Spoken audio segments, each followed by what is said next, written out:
Bonjour à tous et bienvenue dans cette nouvelle vidéo où je vais vous présenter comment installer la fonctionnalité Hyper-V sur un ordinateur Windows 10 Pro dans le but de créer des machines virtuelles sur votre poste pour pouvoir par exemple suivre les tutoriels que je vous ai présentés dans les précédentes vidéos. Alors, les prérequis, c'est d'avoir une édition professionnelle de Windows. La fonctionnalité Hyper-V qui permet de faire des machines virtuelles directement sur un poste client et non pas sur un serveur est présente que dans la version professionnelle de Windows 10. La procédure est assez semblable sur Windows 11 Pro, donc là je la fais sur Windows 10 Pro, mais vous pouvez suivre globalement la même chose pour Windows 11 Pro. Et une fois qu'on aura Hyper-V installé, je vous présenterai la console et comment créer une machine virtuelle, et ça pour le coup c'est commun à toutes les versions d'Hyper-V, que vous soyez sur un Windows Server, Windows 10 Pro ou Windows 11 Pro. Alors là, je suis déjà sur mon PC Windows 10 Pro, donc il est de base, donc c'est celui que j'utilise dans mes différents TP, donc il y a déjà certains paramétrages de fait, mais je n'ai rien fait vis-à-vis d'Hyper-V. Je vais simplement aller déjà dans le panneau de configuration pour installer Hyper-V. Là, je vais pouvoir aller dans Programme, et ensuite, je vais pouvoir faire activer ou désactiver des fonctionnalités Windows. Et c'est dans cette liste qu'on va retrouver la possibilité d'ajouter la plateforme Hyper-V. Donc Hyper-V, donc c'est le nom des fonctionnalités de virtualisation de Windows et ça ressemble à hyperviseur, ça vient de là. Un hyperviseur, c'est quelque chose qui fait tourner des machines virtuelles. Et le principe d'une machine virtuelle, c'est simple, c'est vraiment de pouvoir faire tourner plusieurs systèmes dans un système principal. Donc vous allez avoir plusieurs ordinateurs dans votre ordinateur. Alors pour certains postes, il est nécessaire d'aller activer la fonctionnalité de virtualisation au niveau du processeur dans le BIOS. Alors ça, je pourrais pas vous le montrer parce que c'est vraiment propre à votre machine, mais à savoir que si vous au moment où vous allez installer Hyper-V, si ça vous dit que vous n'avez pas activé la virtualisation dans le BIOS, il faudra aller dans le BIOS de votre machine, donc ou dans l'UEFI de votre machine, au démarrage, donc c'est souvent en supr au démarrage ou une touche fonction. Et une fois que vous y êtes, c'est dans les options avancées ou dans les options de processeur, vous allez avoir quelque chose comme Intel Virtualisation, il faut passer sur activer, qui est souvent désactivé de base. Parfois, il y a même deux options à activer, donc c'est vraiment propre à votre carte mère. N'hésitez pas à vous référer à la documentation de votre carte mère. J'en profite, mais du coup, quand vous faites des modifications sur le BIOS, bien sûr, faites attention à ce que vous faites. Alors là, on va retrouver Hyper-V dans la liste. On a juste à le cocher. On voit que ça nous coche aussi bien l'outil d'administration, donc c'est la console qui va nous permettre de gérer les machines virtuelles, et la plateforme Hyper-V, ça c'est vraiment le cœur du programme qui fait tourner les machines virtuelles. Et on va faire OK. Donc là, ça va aller installer les fichiers pour pouvoir faire les machines virtuelles. Donc là, on va laisser tourner. Voilà, après un redémarrage qui peut mettre un petit peu de temps puisque l'installation du rôle se fait à l'extinction et au redémarrage de la machine. Dans la recherche, si je tape ici Hyper-V, je trouve bien maintenant mon gestionnaire Hyper-V. Donc vous pouvez tout simplement faire ouvrir l'emplacement du fichier, comme ça vous aurez l'accès aux outils d'administration et vous aurez votre gestionnaire Hyper-V ici. Et vous pouvez faire bouton droit envoyer vers bureau, comme ça vous aurez un raccourci sur le bureau. C'est plus accessible comme ça. Et ensuite, on va l'ouvrir et on va retrouver ici la console de gestion des machines virtuelles. Donc c'est là où on va pouvoir créer d'autres ordinateurs, hein. Encore une fois, le but c'est de pouvoir créer un nombre, plusieurs en tout cas d'ordinateurs virtuels sur un seul ordinateur physique. Ça vous permet de faire des essais de système, ça vous permet de conteneuriser ce que vous voulez installer sur les différentes machines.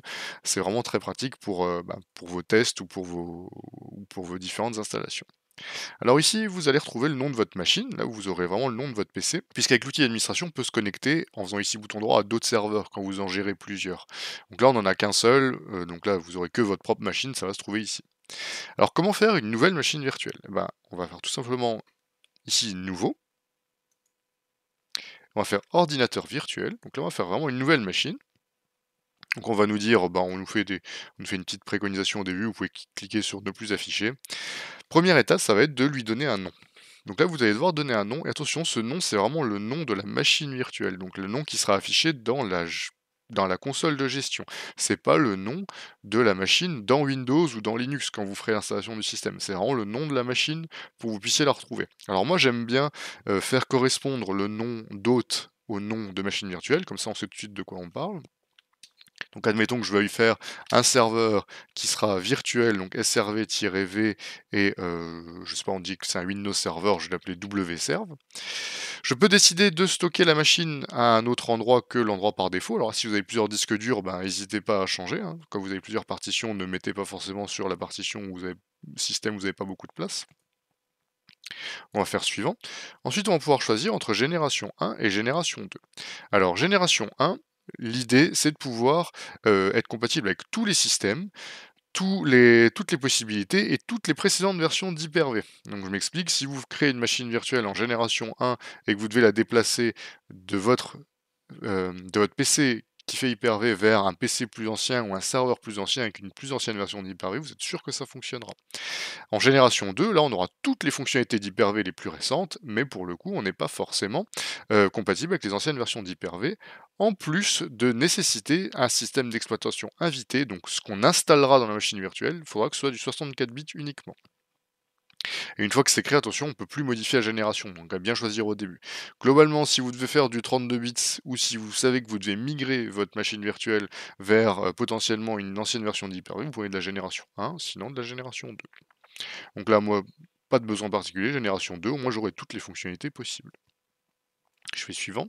Ensuite, on va pouvoir décider de la mémoire qu'on détermine, enfin qu'on attribue à la machine. Donc vous allez devoir partager la mémoire RAM de votre PC physique avec votre machine virtuelle. Donc ce que vous allez attribuer à la machine virtuelle sera plus disponible pour votre PC physique. Donc bien évidemment, vous ne pouvez pas dépasser la totalité de ce que vous avez en machine physique. Alors, pour un serveur, les préconisations en général, bah, ça va être 4 gigas de mémoire, donc on va essayer de respecter les multiples 1024, donc 4 gigas de mémoire, ça fait 4096. Et vous pouvez laisser potentiellement la mémoire dynamique. Alors c'est au choix, mémoire dynamique, ça va permettre à la machine d'adapter la mémoire qu'elle a vraiment besoin. C'est-à-dire que si elle n'a pas vraiment besoin des 4 gigas, bah, elle ne prendra pas la totalité des 4 gigas. Si vous voulez être sûr que la mémoire est fixe et qu'elle ne bouge pas, vous décochez la case. Moi, en production, quand j'ai des applications, qui tournent, je vais avoir tendance à ne pas utiliser la mémoire dynamique pour être sûr qu'il y ait toujours la bonne mémoire disponible et pas de souci de chevauchement entre les machines virtuelles. Et l'avantage de la mémoire fixe, c'est qu'elle est instantanément toujours disponible. Par contre, dans certains besoins, ça peut être pratique d'avoir de la mémoire dynamique, ça permet de ne pas utiliser la totalité de la mémoire quand les machines virtuelles ne s'en servent pas, tout simplement. Alors là, vu que je suis en fin de test et que je suis sur, moi-même une machine virtuelle, je vais mettre un peu moins, sinon je pourrais pas la lancer à la fin, donc je vais mettre 2 gigas. Ensuite, on va devoir, connecter la mise en réseau. Hyper-V, par défaut, il crée un switch, donc il multiplie, on va dire, votre carte réseau. Donc pour ceux qui connaissent le principe du switch en réseau, c'est de pouvoir brancher plusieurs cartes réseau sur un seul équipement et de faire le lien entre toutes les cartes réseau. Donc Hyper-V va vous créer un switch virtuel, donc un commutateur virtuel en français, qui permet de simuler le fait qu'on branche tous vos ordinateurs virtuels sur le même switch, donc sur la même multiprise réseau si je simplifie un peu, sur la multiprise réseau que votre PC physique. Donc si vous mettez non connecté ici, votre machine ne sera pas connectée au réseau. Donc ça reste pratique si vous voulez faire des tests et que vous voulez pas qu'il y ait de lien avec votre machine physique. Si vous voulez qu'elle ait accès au réseau, à votre réseau local, au même titre que votre machine physique, vous mettez défaut switch. Donc défaut switch, c'est celui qui est créé par défaut. Tout à l'heure, j'irai vous montrer comment on peut créer et gérer d'autres possibilités en termes de commutateurs. Là, on va faire suivant. Et enfin, on va devoir créer un disque dur virtuel. Et c'est ça la force des machines virtuelles, c'est que tout va être contenu dans un disque dur virtuel. Alors sur Hyper-V qui sont des VHDX, donc VHD pour Virtual Hard Disk et X pour extensible, parce que du coup ils vont pas prendre la totalité de la place qu'on leur attribue. Hein, si je mets 51 Go ici, par exemple, il n'y aura pas forcément 51 Go de prise sur mon PC fixe tant que la machine virtuelle n'a pas besoin des 51 Go. Hein, si votre machine virtuelle prend que 10 Go sur les 51 Go disponibles, en fait sur mon disque physique il n'y aura que 10 Go d'attribués. Donc ça c'est très pratique. Et l'autre côté pratique de ces disques durs virtuels, c'est que ça se déplace ou que ça se copie. Si vous devez migrer des machines virtuelles ou les déplacer d'un serveur à un autre, ou même d'un de vos PC à un autre, vous avez juste à déplacer ce disque dur-là et un fichier de configuration, et vous pouvez repartir sans problème. Donc c'est très très pratique. C'est très pratique aussi bien dans les laboratoires de test que dans des cas concrets où on doit migrer les machines virtuelles d'un serveur à l'autre quand on remplace du matériel. Donc pareil pour le disque dur virtuel, vous vérifiez bien que le stockage vous convient. Donc là, moi, je vais laisser ça sur le C. On peut attacher le disque dur virtuel ultérieurement, c'est justement dans le cas où on veut migrer par exemple une machine. Hein. Si vous avez récupéré un disque dur virtuel, vous allez pouvoir l'attacher plus tard ou l'attacher à ce moment-là. Moi j'en ai pas, j'en crée un tout récent. Et ensuite on va devoir dire comment on installe le système d'exploitation. Alors soit par un fichier ISO, donc c'est les fichiers stocke les fichiers d'installation comme un ISO de Windows 10 ou de Windows Server ou d'une distribution Linux. C'est vraiment ça qui va contenir tous les fichiers d'installation d'un système. Ou alors on peut directement installer depuis un serveur du réseau. Donc ça, ben, vous pouvez le voir dans ma vidéo sur WDS où je vous explique comment faire ça. Alors, là, je vais faire installer ultérieurement, parce que le but c'est juste de vous présenter comment ça marche. Une fois qu'on démarre la machine virtuelle, finalement, après on est dans un système totalement classique. Je vais faire suivant, et là je vais avoir un récapitulatif de la machine virtuelle que je viens de créer. Je vais faire terminer. Et là, elle va apparaître dans la liste, et là je vais retrouver du coup le nom de la machine que j'ai mis. Donc le nom que vous mettez, il sert vraiment à apparaître ici. On va pouvoir faire bouton droit paramètres ici et on va avoir plus de détails sur la machine virtuelle. Alors déjà, vu que c'est comme un vrai ordinateur, on a sur le microprogramme, donc le BIOS, hein, donc là c'est un UEFI pour être précis, on peut décider sur quoi on démarre. Par défaut, là j'ai carte réseau ou disque dur, vu que j'ai pas mis de CD dedans, donc j'ai pas mis d'ISO, donc un CD virtuel. Je peux activer ou non le démarrage sécurisé, donc démarrage sécurisé comme sur une vraie machine pour pouvoir prendre en charge potentiellement du chiffrement ou de la protection du démarrage. Attention, ça avec certaines distributions Linux par exemple, ça fonctionne pas. Donc vaut mieux le décocher si vous voyez que vous n'avez pas à démarrer sur votre ISO de Linux, ça peut être le démarrage sécurisé qui pose problème. Attention, si vous le décochez, faites attention à ce que vous faites quand même. Ne le faites pas sans savoir ce que ça implique. On retrouve ici la gestion de la mémoire. Donc vous allez pouvoir changer si toutefois vous voulez changer. Et là encore une fois, on voit la force des machines virtuelles, c'est que rien n'est fixe, hein, tout peut se changer. À savoir quand même qu'il y a pas mal de paramètres qui vont se faire seulement machine éteinte. Donc essayez bien de faire tout de suite vos paramétrages dès le début. Je peux réactiver la mémoire dynamique et je peux même spécifier le poids de la mémoire si j'ai plusieurs machines virtuelles pour décider laquelle est la prioritaire sur une autre. Ensuite, dans processeur, c'est là où je vais pouvoir attribuer le nombre de cœurs. Donc ça, vous avez vu qu'on ne pouvait pas l'attribuer au moment de la création, il faut vraiment dans les paramètres. Et du coup, c'est le petit point de vigilance. Ne laissez pas qu'un cœur, ça peut être un peu léger par rapport aux besoins de performance. Si vous allez avoir des machines virtuelles très lentes, parce que vous avez par défaut qu'un seul cœur de votre machine qui est attribué, ici vous allez pouvoir monter le nombre de cœurs. Donc on voit qu'on peut mettre des limites, on voit aussi qu'on peut faire du poids si on a plusieurs machines pour dire quelle est la priorité, et on va pouvoir réserver même un certain pourcentage à cet ordinateur-là. Donc là moi j'ai mis 4 cœurs, ce qui représente 50% des capacités de ma machine, donc là c'est déjà bien. Ensuite, en contrôleur SCSI, je vais pouvoir retrouver, rajouter des disques durs, donc pouvoir faire différentes partitions sur plusieurs disques durs virtuels, ou ajouter un faux lecteur de DVD pour pouvoir mettre des fichiers ISO pour démarrer et installer. Ensuite, dans carte réseau, pareil, je vais pouvoir gérer la connexion à mon switch, puisque Hyper-V crée donc le fameux switch virtuel, où je vais pouvoir interconnecter mes machines virtuelles, et je peux décider d'en faire plusieurs pour interconnecter des machines virtuelles entre elles, et pas forcément avec ma machine physique. Le switch par défaut qui est créé par Hyper-V, c'est vraiment un switch qui connecte votre machine physique et l'ensemble des machines virtuelles. On va aller voir comment en faire d'autres. Et après, vous allez avoir quelques options ici. Là, on peut changer le nom ici si vous avez besoin. Vous pouvez mettre des notes quand vous êtes plusieurs à administrer la machine virtuelle. On va avoir des services d'intégration. Donc là, par défaut, vous voyez que les services d'invité ne sont pas cochés. Si c'est du Windows que vous installez, vous pouvez le cocher. Parce que les services d'invité Windows, ça vous permet notamment de faire du copier-coller entre votre machine physique et votre machine virtuelle. Donc ça, c'est pratique. Et on va avoir enfin la possibilité de faire des points de contrôle. Alors les points de contrôle, c'est la possibilité de créer un cliché, un instantané, une photo, on va dire, de la machine virtuelle et de revenir en arrière si vous avez des erreurs. Moi, je vous déconseille par contre d'utiliser les points de contrôle automatiques. Je suis pas forcément très fan des points de contrôle automatiques qui vont se faire à chaque fois que vous démarrez et vous éteignez la machine. Donc je préfère le décocher et gérer moi-même quand je fais des points de contrôle. Et après, on va avoir toutes les possibilités de stockage, changer où est-ce qu'on veut stocker, etc. Donc là, ma machine virtuelle, elle est prête, on va dire, à être paramétrée. Je vais faire démarrer sur ma machine. Et là, on voit qu'elle est en démarrage. Donc là, on va pouvoir voir le détail. Alors, j'ai l'utilisation du processeur qui est à 0%, qui passe à 12% parce que là, ça démarre. Donc, on voit en temps réel l'usage. On voit depuis quand elle est allumée ici, là, donc 10 secondes. On voit la mémoire que j'ai affectée. Donc là, j'ai remis 1 giga parce que c'était pas suffisant dans ma machine virtuelle. Et si je fais bouton droit dessus, se connecter, et bien ici, je vais avoir une petite fenêtre où en fait je vois l'écran de ma machine virtuelle. Donc là, je suis dans ma machine invitée, donc on appelle ça un invité, qui tourne sur mon hôte, et l'hôte, c'est vraiment le serveur ou la machine qui virtualise une autre machine. Donc l'invité, c'est la machine qui est virtualisée, l'hôte, c'est la machine qui virtualise. Et donc là, je vais pouvoir faire ce que je veux et travailler. Donc on va tout à l'heure lancer l'installation juste pour vérifier le bon fonctionnement. On va juste ici vous présenter quelques quelques options. On a éteindre qui va vous permettre d'éteindre la machine comme si vous débranchiez le câble d'alimentation. Donc là, quand vous faites ça, c'est comme si la machine était plantée ou qu'elle ne répond plus, vous pouvez quitter comme ça. Donc là, on voit que, j'ai rien sur, lequel démarrer, donc là, il me dit, que aucun système d'exploitation n'a pu être démarré puisque j'ai rien, j'ai pas mis d'ISO ni de démarrage, réseau. On a ensuite le bouton arrêter là qui lance une extinction propre. Donc là, si vous êtes dans une machine qui est compatible, ça va vraiment faire comme si vous faisiez démarrer, arrêter. Et enfin, on a la possibilité d'enregistrer là qui met votre machine, qui met l'état de votre machine en mémoire, mais qui la coupe. Et quand vous allez redémarrer, ça va reprendre exactement où c'était. Donc là, vous faites pas un vrai redémarrage, mais votre machine au moins elle reste enregistrée dans l'état où elle était. Donc ça peut être bien quand vous êtes en train de faire des paramétrages et que vous savez que vous devez éteindre votre machine haute, si vous êtes sur un PC, perso, et vous pouvez, enregistrer la machine et reprendre plus tard où vous en étiez. On a aussi le fait de suspendre la machine, donc là ça va vraiment juste mettre en pause et du coup de reprendre la machine ou de la redémarrer juste ici. Et enfin, vous allez pouvoir faire ici les fameux points de contrôle. Après, dans presse-papier, vous pouvez gérer tout ce qui est gestion du copier-coller. Dans médias, vous allez pouvoir insérer des ISO si vous avez mis un lecteur DVD.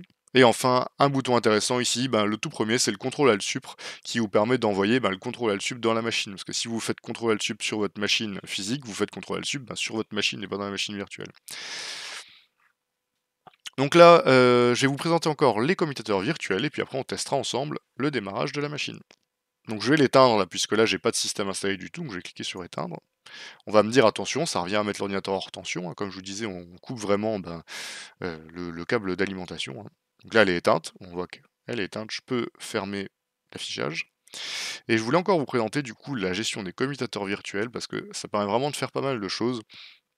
Quand on clique dessus, on va donc gérer ces différents switches, ces différents éléments d'interconnexion virtuelle entre mon PC physique et ma machine virtuelle. Alors le défaut switch, c'est un réseau interne, ce qui va permettre de communiquer entre vos machines virtuelles et votre serveur physique uniquement. Si vous voulez que vos machines virtuelles puissent accéder aussi à Internet, donc au reste de votre réseau local, il va falloir faire un commutateur virtuel externe. Donc ça va se passer ici. Là, si je fais créer le commutateur virtuel externe, là, je vais pouvoir donner accès aux machines virtuelles à mon node physique toujours, mais aussi à l'ensemble du reste du réseau local. Donc votre box, typiquement du coup vous pourrez accéder à Internet, mais aussi toutes les autres machines du réseau. Donc attention, si vous donnez accès à un réseau externe, vous donnez accès à la machine virtuelle à l'ensemble du réseau, y compris votre hôte. Donc c'est bien si vous voulez que votre machine virtuelle se comporte comme un ordinateur classique. Par contre, attention, si c'est pour faire des tests, c'est pas forcément adapté. Donc si vous voulez faire du réseau externe, vous allez pouvoir mettre ici externe. Et ensuite, moi, je vous invite à spécifier la carte réseau sur laquelle vous travaillez. Je m'explique, et admettons que vous ayez une carte réseau Wi-Fi et une carte réseau câble. Vous allez pouvoir préciser, par exemple, ici externe Wi-Fi. Vous expliquez que vous faites le lien entre la carte réseau Wi-Fi et le fameux switch virtuel. Et ici, dans la liste, vous allez devoir choisir quelle carte réseau est concernée. Donc là, vous prendrez la carte réseau Wi-Fi.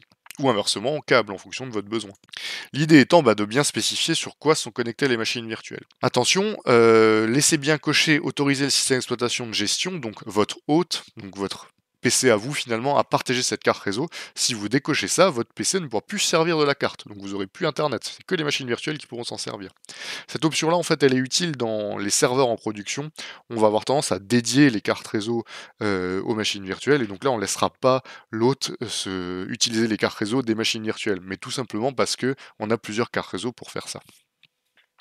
Et on retrouve les options réseau interne, c'est celle que je vous expliquais tout à l'heure. Ça, c'est la possibilité du coup de faire interconnexion entre les machines virtuelles et votre hôte, donc entre les invités et l'hôte uniquement, mais pas d'accès au réseau local. Et réseau privé, là, c'est que les machines virtuelles entre elles. Donc si vous avez besoin que uniquement vos machines virtuelles parlent entre elles et que votre hôte soit isolé de ça, vous les connectez plutôt en réseau privé. Donc là, moi, je vais laisser le commutateur externe, et admettons que vous êtes sur un PC portable, il y a de fortes chances que votre carte réseau soit une carte Wi-Fi, donc je vais laisser ce nom-là pour simuler la réalité. Donc là, quand je fais «j'applique», il faut savoir que la carte réseau va redémarrer, donc vous allez perdre momentanément la connexion. Donc à éviter de faire en production sur un serveur quand vous avez des machines qui tournent derrière. Là, je vais faire OK. Et on va du coup aller sur ma machine Windows Server, faire paramètres, et je vais changer mon commutateur virtuel ici, et je vois que dans la liste maintenant, j'ai la possibilité de passer sur externe Wi-Fi. Et donc vous voyez que c'est comme si on changeait d'endroit le câble de la machine virtuelle. Donc le câble virtuel, je le branche ailleurs finalement. Donc là, je vais le brancher sur le commutateur virtuel qui correspond à ma fausse carte Wi-Fi. Et là, je vais faire appliquer. Et maintenant, on va tout simplement, alors ça, si je l'avais fait au démarrage, j'aurais pas besoin de le faire maintenant, hein. Moi, je vais le faire, c'est simplement que j'ai pas ajouté de lecteur DVD au moment de la création. Mais je vais faire ajouter, donc là, c'est comme si j'avais ajouté un lecteur DVD, et je vais mettre le fichier image de mon Windows Server que j'ai récupéré. Là, je l'ai mis sur mon bureau. Je vais faire appliquer, et je vais aller dans Microprogrammes, et comme c'est un BIOS finalement comme d'une vraie machine, je vais devoir changer l'ordre de démarrage, et je vais mettre tout en haut ici le lecteur DVD. Encore une fois, c'est parce que je ne l'ai pas fait tout de suite à la création. Si j'avais fait tout de suite à la création, le lecteur DVD serait mis tout de suite ici, hein. Mais au moins vous voyez un peu comment on peut manipuler, et on voit qu'on manipule ça finalement comme une machine réelle, sauf qu'elle est virtualisée, donc elle est regérée par notre hôte Hyper-V.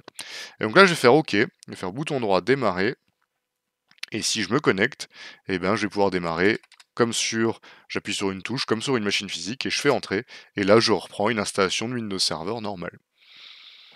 Et donc là, ça vous permet d'ailleurs de rattacher du coup à ma première vidéo où je vous montre comment préparer un Windows Server et ensuite comment s'en servir pour faire des différents paramétrages système. Voilà, donc on a vu ensemble comment paramétrer et installer le rôle Hyper-V sur un Windows 10 Pro. Encore une fois, sur un Windows 11 Pro, la procédure est semblable, hein, et la console Hyper-V sera la même une fois qu'elle est lancée. Et d'ailleurs, cette console Hyper-V, vous la retrouvez aussi sous Windows Server, hein.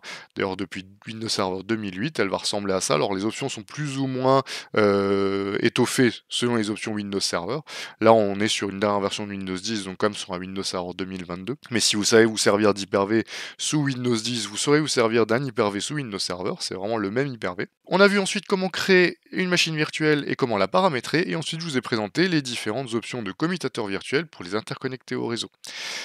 Avec ça, vous pouvez du coup créer des machines virtuelles aussi bien Windows, Linux ou tout type de système d'exploitation, ce qui vous permet de vous rattacher aux différentes vidéos que j'ai fait. Si vous voulez voir d'autres installations et d'autres paramétrages de ce style, n'hésitez pas à vous abonner. Je vous remercie de m'avoir suivi. Bonne journée à tous.